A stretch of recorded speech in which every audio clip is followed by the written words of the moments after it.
Hi friends, నేను చూపించబోయే video ఏంటంటే పిండి జంతికలు పెట్టానండి. పెట్టి టైం వచ్చేసింది కదండి, ఎండాకాలం. రవ్వ జంతికలు పెట్టానండి.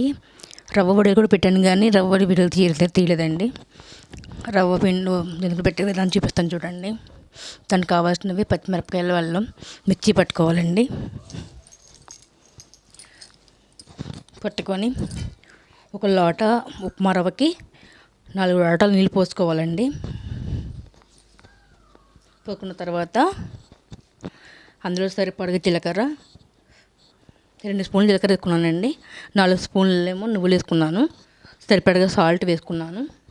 ఇంత గ్రైండ్ చేసి పెట్టుకున్న పచ్చిమిరపకాయల అల్లం పేస్ట్ వేసుకున్నాను 2 స్పూన్లు.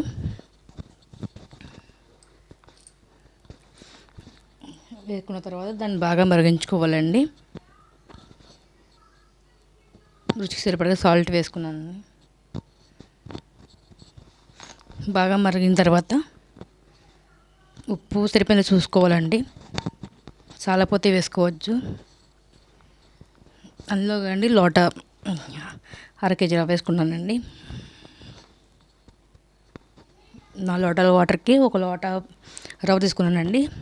దాని అలా దగ్గరికి కలుపుకోవాలండి. బాగా చిన్న మంట మీద పెట్టుకోవాలండి, మాడనివ్వకూడదు. కలుపుకుంటూ ఉండాలి. బాగా దగ్గరికి అయిన తర్వాత పక్కన పెట్టేసుకోవాలండి. పక్కన పెడితే వేడి తగ్గిన తర్వాత దాన్ని ఉండలు లేకుండా బాగా కలుపుకోవాలండి. కలిపిన తర్వాత స్టార్ హోల్ ఉన్న ప్లేట్ పెట్టుకొని జంతికలు కొట్టుకోలా పెట్టుకోవాలండి. పెట్టుకొని కవర్ ఉంటుంది కదా, బట్టల కవర్లో, ఆ కవర్ వేసుకొని దాని మీద జంతికలా వేసుకోవాలండి.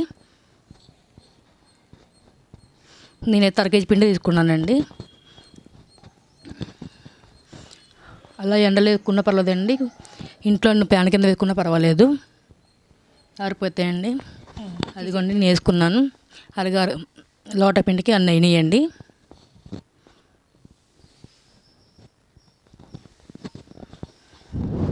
వేసినప్పుడు లాగా ఉన్నాయండి. వెండిన తర్వాత సన్నగా ఉంటాయండి అవి. ఇదిగోండి వెండిన తర్వాత చూడండి ఇలా ఉన్నాయి సన్నగా. ఆ బేసిన్తో అయినాయండి. ఇలాగా వేపితే వేసినప్పుడు ఎలాగ ఉన్నాయో అంత అవుతాయి, ఉబ్బుతాయండి అవి. ఇదిగోండి ఆయిల్లో వేయించుకున్నాను, చూడండి ఎలాగున్నాయో. అదిగోండి సేమ్ చూడండి ఎంత మెత్తగా గుల్లగా ఉన్నాయో చూడండి. చాలా బాగుంటాయండి, కరకరలాడుతూ చాలా బాగుంటాయి. మీరు చేసి చూడండి. మధ్యలో హోల్ ఎలాగ ఉంది, గొట్టంలాగా అలా ఉంటే ఇంకా చాలా